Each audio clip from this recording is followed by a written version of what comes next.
અને જીવ માત્રને અતિશય બંધનકારી કયું પદાર્થ છે? એ પ્રશ્નનો ઉત્તર છે. કોઈકે તો સ્નેહ કહ્યો ને કોઈકે તો માન કહ્યું ને કોઈકે સ્ત્રી આદિકનું બંધન કહ્યું. એવી રીતે ઘણેક પ્રકારે કરીને કહ્યું. પછી સ્વામીએ કહ્યું છે અતિશય બંધનકારી તો દેહાભિમાન જણાય છે. ને શ્રીજીએ પણ વચનામૃતમાં કહ્યું છે જે દેહાભિમાનને વિશે સર્વે દોષ રહ્યા છે. ત્યાં દ્રષ્ટાંત છે. જેમ મોટું ફળિયું હોય ને તેમાં વચ્ચે મોટો ખાડો હોય ને વળી તરણે કરીને ઢંકાયેલો હોય, તેમાં જેમ સર્વે આવીને પડે છે તેમ દેહાભિમાન રૂપ ખાડો છે તે પંચવિષય રૂપ તરણે કરીને ઢંકાણો છે. તેને વિશે લોભ, કામ, રસાસ્વાદ, સ્નેહ, માનાદિક સર્વે દોષ આવીને પડે છે. માટે તેને સત અસતનો વિવેક કરીને કાઢવા. ને દેહને વૃક્ષરૂપે કરીને પણ કહ્યું છે. તેમાંથી મનરૂપી અંકુર થાય છે ને અહમ મમત્વરૂપી મોટા મોટા 2 ડાળા થાય છે અને 10 ઇન્દ્રિયો રૂપ નાના ડાળખા થાય છે ને સંકલ્પ વિકલ્પ રૂપી અતિ નાની ડાળીઓ થાય છે. ને તેણે કરીને જે કર્મ કરે છે તે રૂપ પાંદડા થાય છે. ને જેમ પત્રે કરીને વૃક્ષ વધે છે તેમ કર્મે કરીને અનંત દેહ આવે છે. એ ભગવાને ગીતામાં કીધું છે ને કે પીપળાનું વૃક્ષ અશ્વત્થમેનમ સૂર્યોઢમૂલમ. પેલો શ્લોક શું? બીજો શ્લોક શું છે?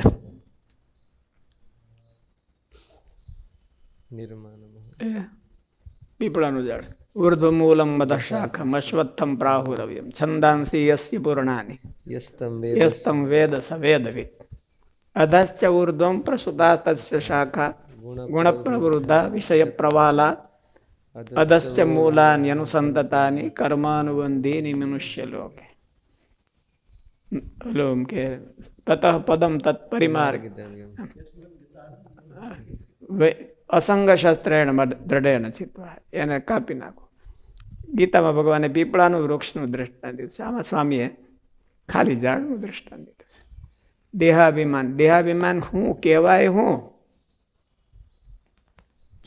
દેહાભિમાન કહેવાય શું દેહાભિમાન કહેવાય?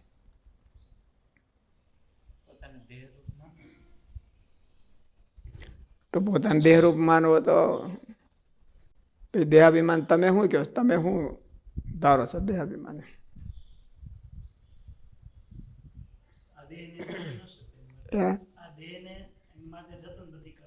દેહને ખાડા જેવું કરી નાખે તો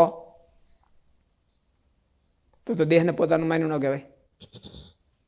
બહુ તપ કરી અને દેહને ખાડા જેવું કરી નાખે, કાં તો બહુ સેવા કરીને કરી નાખે તો એને દેહાભિમાન મૂક્યું કહેવાય. તેમ કહો છો તો દેહાભિમાન તો દેહાભિમાનને કોને કહેવું? શું કહે?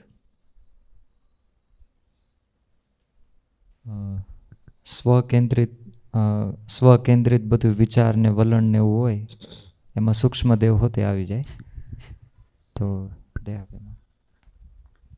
સૂક્ષ્મ દેહ હોતે કારણ દેહ હોતે. એટલે આમાં એવું કીધું ને કે અતિ બંધનકારી અને ઊંધું લેવાનું.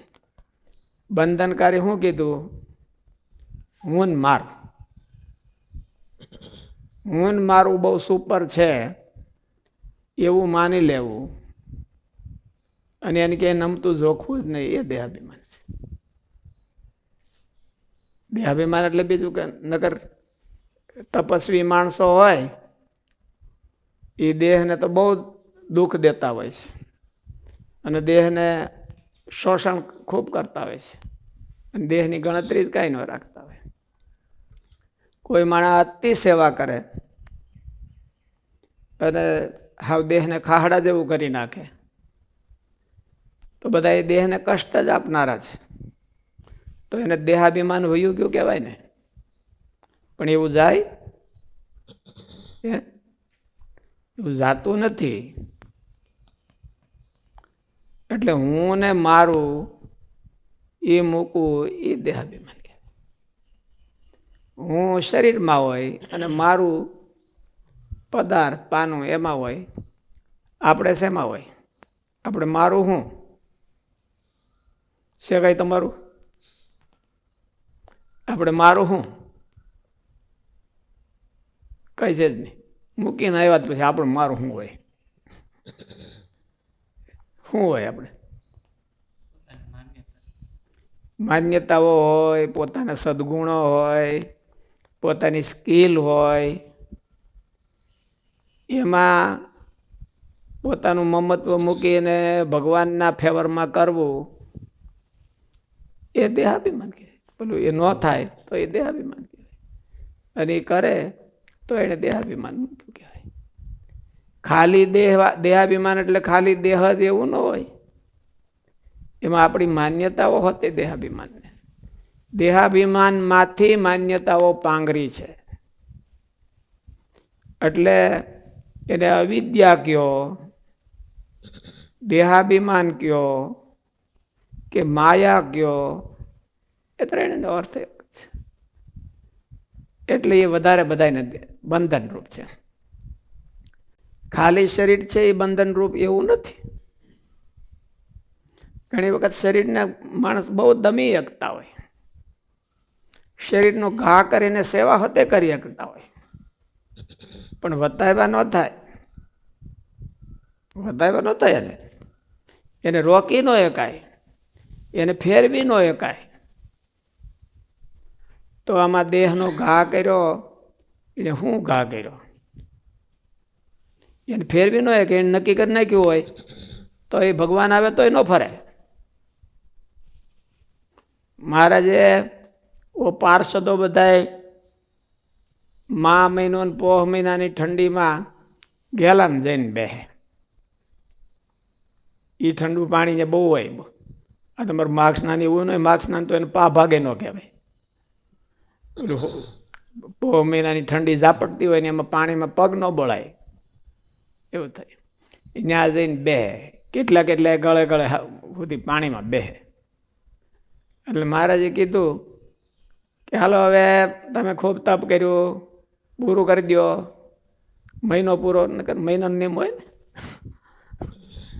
મહિનો પૂરો ને બધું થઈ ગયું તમારું પૂરું. ના ના મહારાજ અમે પૂરું કરવું છે, અમારે હજી કાંઈ વાંધો નથી, હજુ અમે સેવા કરીએ છીએ, અમારે કાંઈ વાંધો નથી, અમારે પૂરું કરવું. મહારાજ કે પણ અમે કહીએ છીએ ને તમે પૂરું કરી દો.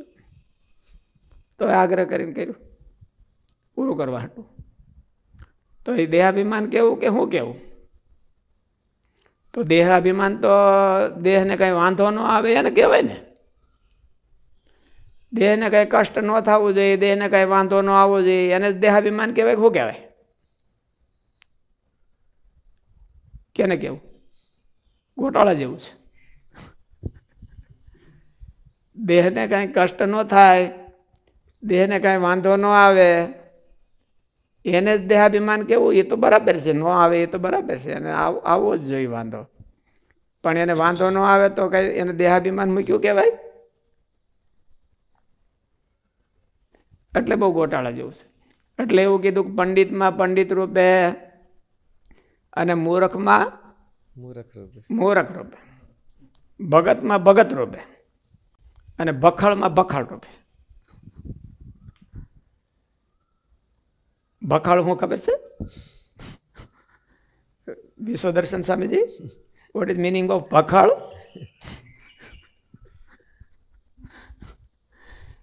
ભખળ હું એ કયો? સરળ સ્વામીને ખબર છે ભખળ? લ્યો, તમને ખબર નથી. સદગુણ સ્વામી અને બધાને સમજાવો, તમે એને ગુરુ છો ને.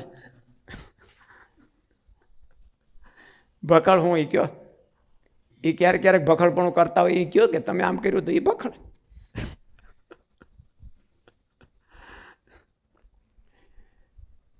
મહારાજના નિયમ મૂકી દેવાના અને જે આવે એ આહડે રાખવાનું, એનું નામ ભખડ કહેવાય. મહારાજે નિયમ કીધા હોય ને, નિયમમાં ન રહેવું અને કાંઈ નિયમ નડે જ નહીં તો એને ભખડ કહેવાય.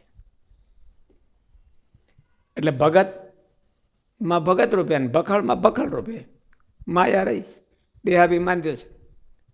એવું નિષ્કોળાન સ્વામીએ ભક્ત ચિંતામણીમાં કીધું.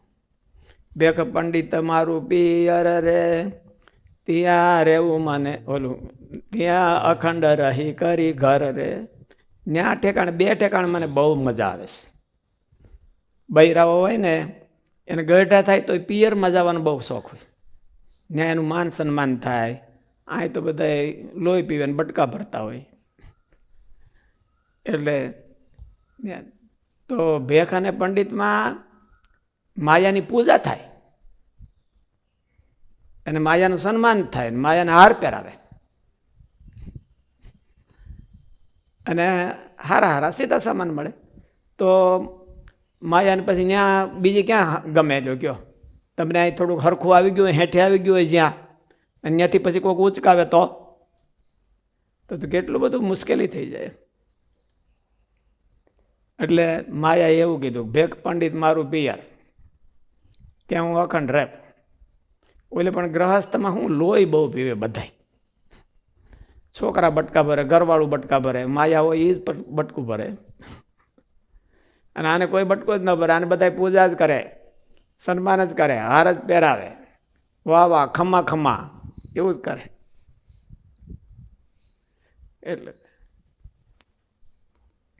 એટલે દેહાભિમાન કોને કહેવું? હાલો એકડે એકથી પછી ફરી પાછા દેહાભિમાન કોને કહેવું? એ જેટલું પકડ હોય એટલી, હું પડાની મારા પડાની, હું મારું તો બધાને હોય જ. ભગવાનનો ભગત હોય એને તમે તો દેહાભિમાનથી રહી છો ને તમને કોઈક પૂછે કે તમારું નામ શું, તો શું કહો તમે? માય નેમ ઇઝ સદગુણ સ્વરૂપદાસજી કે પ્રસાદદાસજી શું છે? સદગુણ પ્રિયદાસ. સદગુણ પ્રિયદાસજી. તો એમ જ કહો ને, તો તમારે મમત્વ થયું કે નહીં? અને દેહાભિમાન થયું, ઓલું અભિમાન થયું, મારું ને હું બે થયું એમ. એટલે એની પકડ હોય ને અને મૂકે જ નહીં તો એ દેહાભિમાન કહેવાય. પકડ ન હોય તો એટલું તો હોય જ. મહારાજ કે દેહાભિમાન એટલું રાખ્યું જોઈએ એવું હતું કીધું. ભગવાનના ભક્ત હોય અને દેહાભિમાનની નિવૃત્તિ થઈ ગઈ હોય તો પણ એને એટલું દેહાભિમાન તો રાખ્યું જોઈએ, પણ પકડ મૂકી દેવાની હોય.